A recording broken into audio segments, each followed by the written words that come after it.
So I'm all set here. Not Let's really, see. no, What Carol. am I? What do I have to do? And this mic. You have to be Mic. careful with the equipment. I want to. I like to be able to. Let's see. So what do I do? Anything here? You're all set. All right.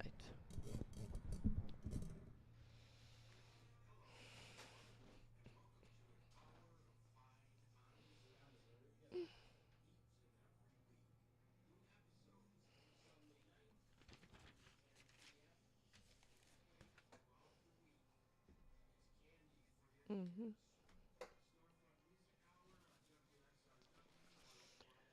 Oh.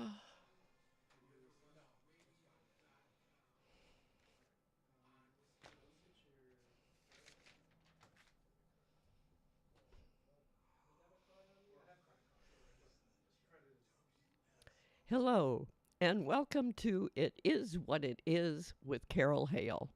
I'm Carol. Today I am here myself. I don't have a guest today, and I'm happy to be here. It sounds like everything's so relaxed here. Everything it gets quite active here in minutes before the show. I tell you, I love this place, but I really am not quite used to getting myself together the way I need to be. So I'm now in a new studio. I am in Studio B.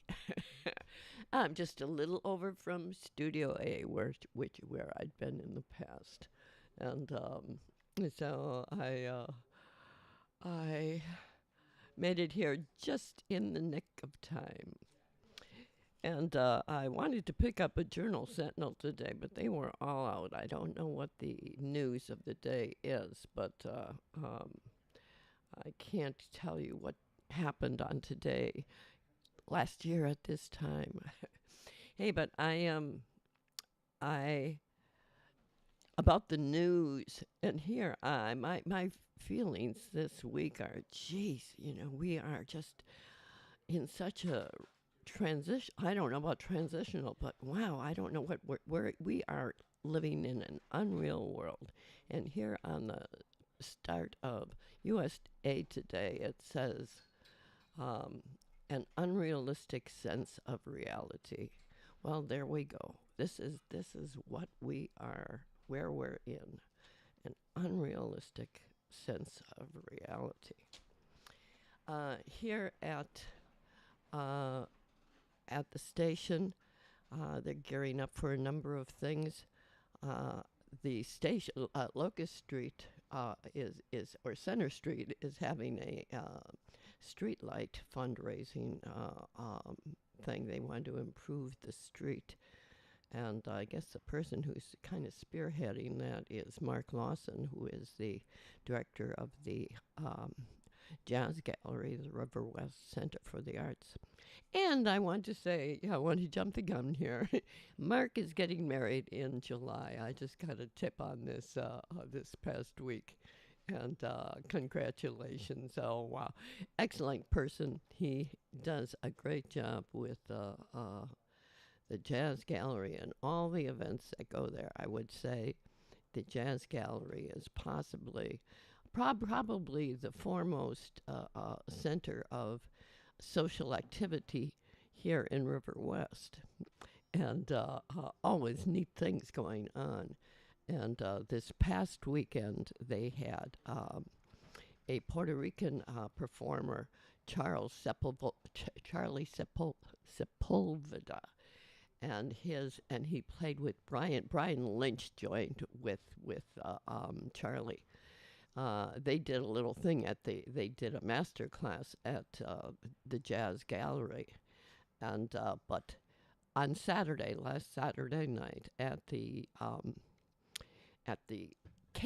St. Kate Hotel, Charlie and his band and Brian Lynch, they had a concert which was so good, and people who like Latin jazz got tune into there's so much of it going on now this summer here in River West. There's quite a bit of Latin jazz going on, And there's going to be some at Gordon Park, I think in July, Latin jazz. And the nice thing, I mean, it's always, you're happy to pay when needed, but many of these events are free, and including the one that's coming up at the Gordon Park. And so a lot of free music, really good, exceptionally good music here in River West and offered. Um, I think I got off the phone this morning and was trash of all the things that we have to, spend our time on, straighten out the kinks and having mistakes made and jumbling up our lives with, unnecessary crapola is wasting our time. Trash, the trash collection. I've been going around and around about it in recent weeks.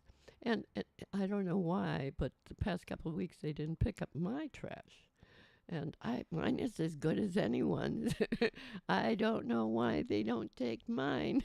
But there is a special call out there now. They're going to come by and a special pickup to get my trash. And I don't know how much we pay for services actually. For disposal services, I'm sure we must be paying something for that out of individual pockets.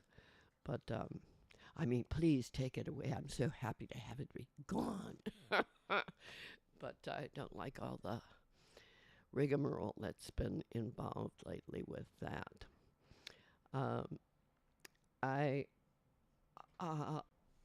my schedule here, I'm looking at my calendar for, I've got some good guests coming up here for sure. And most of my calendar is taken up with dates for medical, dear, medical things that, oh, shit, I never even heard of before years ago. And now I have to go for tests for these things. Hey, so, but now, next week, Thursday, I'm having Karen Lemke, who works with the film, and she's going to talk with us. She and I are going to get together, and I'm going to have a little bit more information for her before the actual show. But Karen's a good, really super good gal.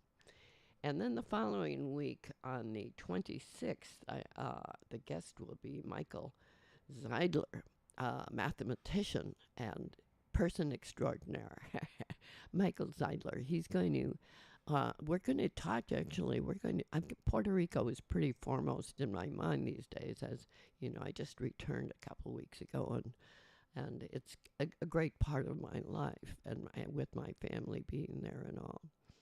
And so with Puerto Rico, the Michael is going to talk about. He's a mathematician and he has worked things out.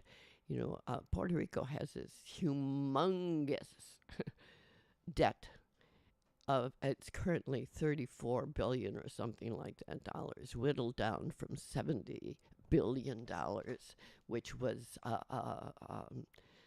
so kindly whittled down by what they call the Fiscal Oversight Board so the U.S. board governing Puerto Rico, which is supposed to be self-governing and being able to appoint their own things.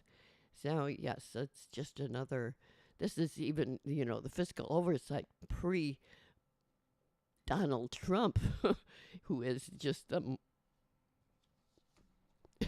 pinnacle of screwing things up. And so the oversight board, Michael is going to come. We're going to talk dollars and cents and where do these people, how do they all, it comes out to it, every resident owes about $120 million or $1,000. I don't remember. Mike is going to be here, though. This will be on the 26th of June. And I don't know, people gearing up. Have a friend who goes swimming in Lake Michigan, and I think at about this time of year, he's probably starting to do that. He's a really excellent swimmer, and but I've been reading some things about the undertow at Lake Michigan. There's been something's going on. Um, there are changes in our waterways, our water system here, the Great Lakes. And there was a picture, going around here a little bit. There was a picture in the Journal Sentinel last week that said, like the carpet cleaner of the lake shore. I mean, the level, the ground in the lake. It's filled. You see this picture? It's covered. It's absolutely covered with mussels, zebra mussels. Wow, wow! How these things are just changing, rearranging our ecosystems, and Lake Michigan is greatly suffering from these zebra mussels. And besides, from all the waste and pollutants and everything that is dispersed into that wonderful, wonderful lake. I don't know when we're going to start to catch on with this. Nobody seems to really, here we go, nobody seems to be paying attention to our water. Everybody takes it for granted and takes it for granted that our lake is going to be a good lake forever. But we're whittling away at it. Its quality is diminishing. And with its quality, so will we also diminish. And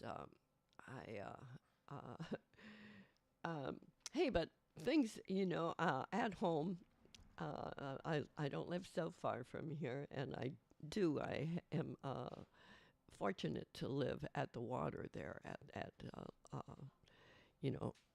Milwaukee River, and I see a lot of changes going on there, and the changes in the animals. And the abundance of animals, or now I should say, the lack of animals.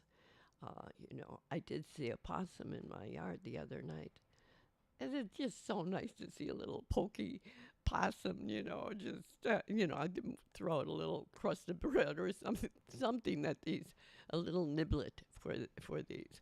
And actually, I've also been dealing with raccoons. And I think they're gone. I haven't heard anything for 2 days now. I tried to make things as unhappy for them as possible, but I was without success. They were in the eaves of the house, and I got a trap. Friend brought a trap and set that, and the mother, I saw it in there. I could hear the cage snap when I was inside the house. I could hear the cage. I knew I had a raccoon. I looked, and there was a mother, big raccoon in the cage. But it was late at night, and I thought she's just going to have to be there, overnight. And she had 4 little kits, and they were really cute. They're not so little anymore. Hey, so I thought they'd be all okay overnight. Then in the morning I went, she's gone. She got out. These animals are so smart. We just underrate the intelligence of animals, and in this case, raccoons. And that they have this dexterity, these nimble dexterity. Their little hands, and these raccoons are really pretty remarkable. I don't begrudge them being in the house, actually, as long as In the past they've torn out walls on the inside, and I've seen little paws come through the wall in the past. Uh, uh, I don't have that this time, fortunately, and and but we're just these wonderful little creatures are all around us, and we kind of don't pay the right kind of attention to them. And it's the pest thing going through the trash and the garbage. If we had a viable ecosystem here where we had nutrients in the plants and everything, if there were sufficient things for these animals to eat, they wouldn't be going into our garbage for our crappy garbage. They just don't have proper foods to eat in the natural surrounds anymore. And so the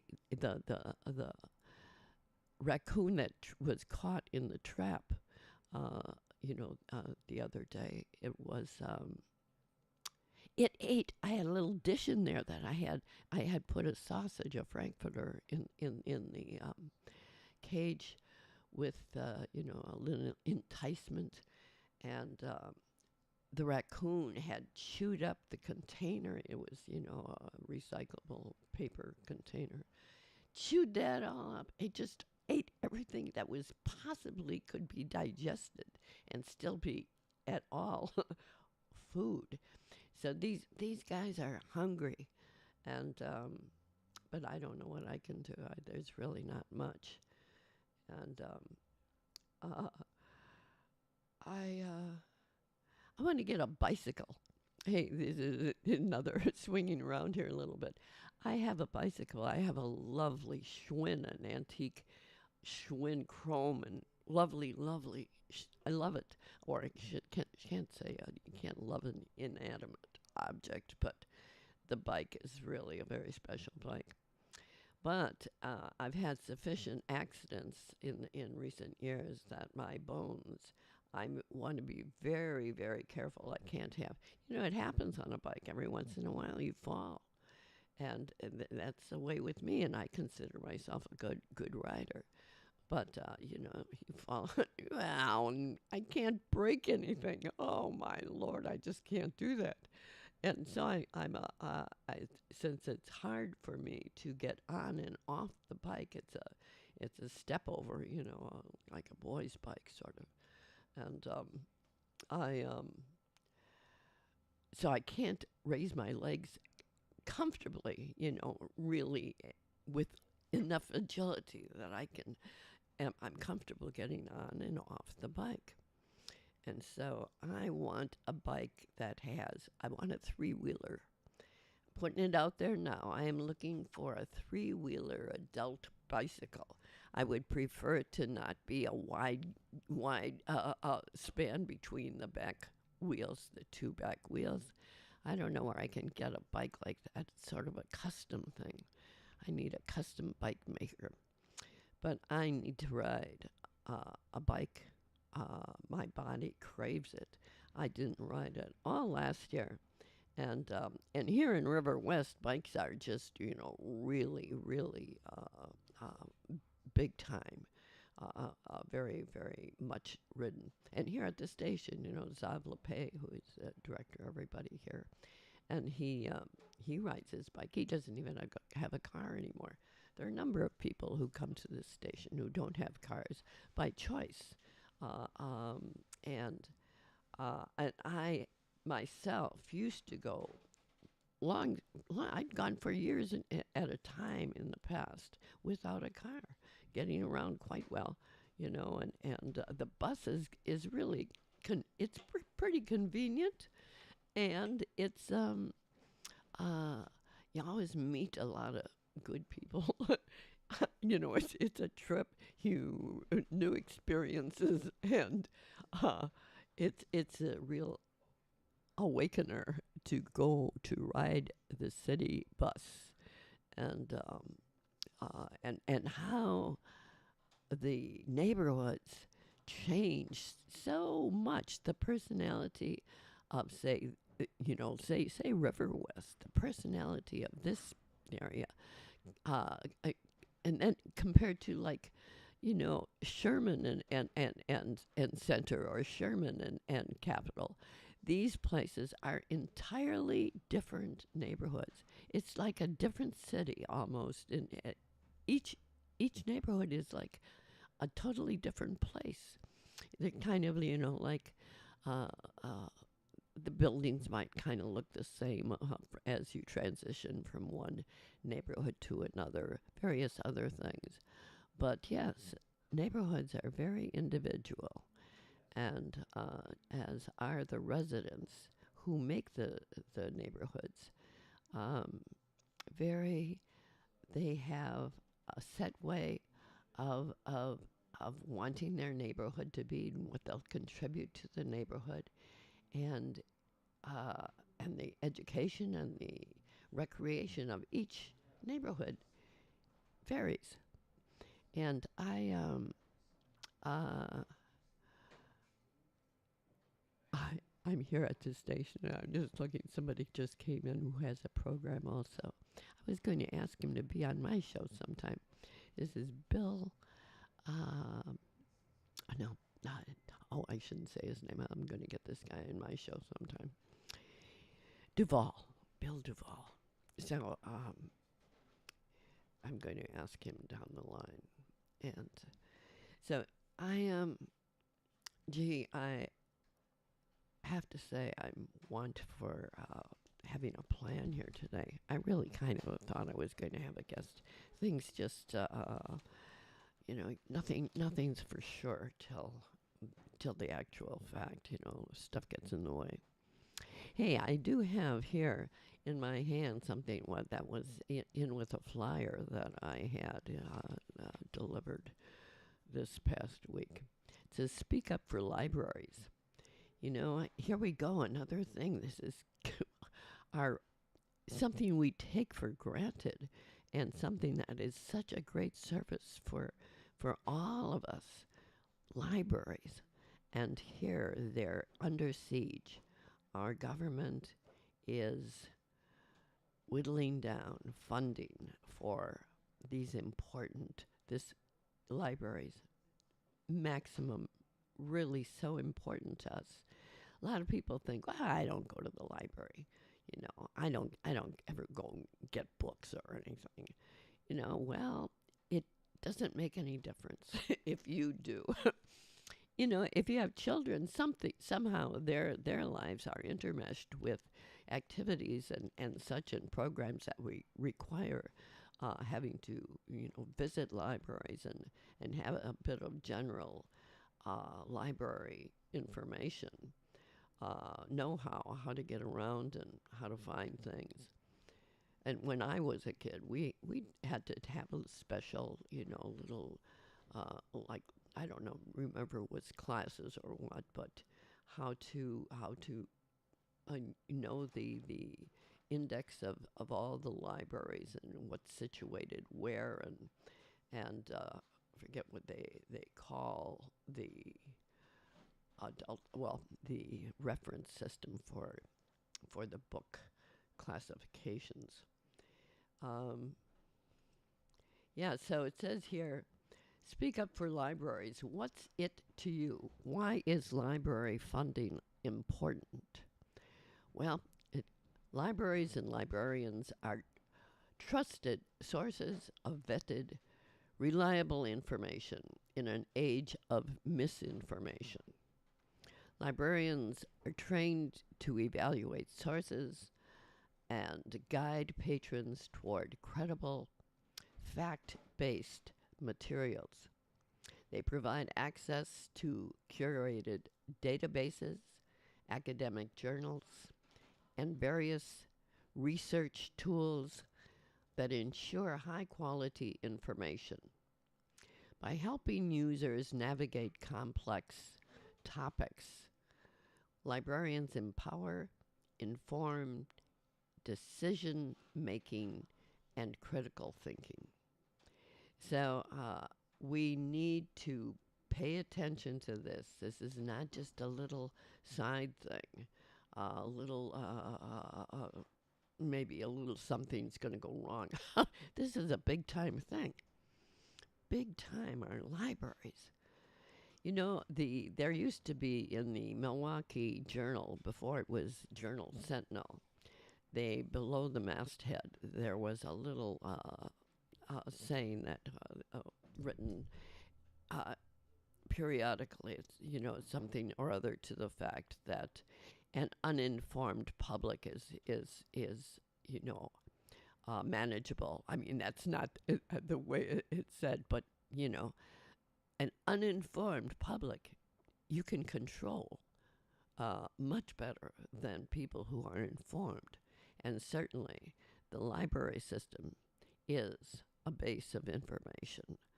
They, decimate our library system. All that goes with that, we are really that'd be a real trouble thing. I don't know how we could what we could do when that information. Anybody seen ever? It's an old film, and very few people are still alive when it came out. But Fahrenheit 451, the temperature at which paper burns, and it was about the government. It wasn't here. It was, I think it was Germany or wherever it was, but they were taking all books. People had to turn in their books. They were burning books, and and the way they were saving the information that was in these books was each person was assigned a book, a prominent book that needed to be saved, and they would memorize it, however, however that could be. But yes, that was the way that they were preserving the information for the books. Now they think, well, we're going to have the computer tech system. It's going to, we're digitalizing all this info and we're going to have it forever. That's just not the way. And the tech system that we have today isn't going to be around in the future. It's like, they thought the horse and buggy would never be replaced with the car. They thought the radio was going to whatever, that there was going to be something. But, everything that they project is going to be forever is, really not. It's short term. And the thing that's not forever, right at this point, is my memory. I really need to better focus, and I'm going for a memory test in a couple of weeks. I'm a little concerned. I am a little concerned. I haven't been forgetting important things. And actually, maybe it's just as well to let all this trivial crap just, slide through the memory index and forget about it. But I like having a good mind, a good memory, and I want to see what I need to do to. I know I need to get better rest, sleep better, but that's for sure. And I need to eat better. I'm so lazy or I just don't like to cook. Well, I do like to cook in a proper, if I have a good kitchen. I talk about this other times too, but if I had a good kitchen, I am really an ace, very, very good cook. I'm just got a shush sign to not say anything to. This is Pierre Davis Dutrix. He's the person who behind the scenes here, makes everything run, gets everything set up for me, for everybody else as well. But I come in here, I don't know a zip about working their keyboards or anything here. They just plug it in, and say, you're on. And that's it. I love it. I don't need to know the tech of it. But I really should. I should become better informed, and in time I will. I'll be the most informed person. Uh, this I do.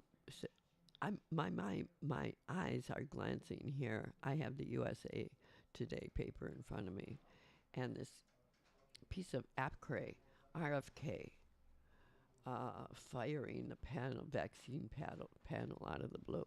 There we go, Kennedy.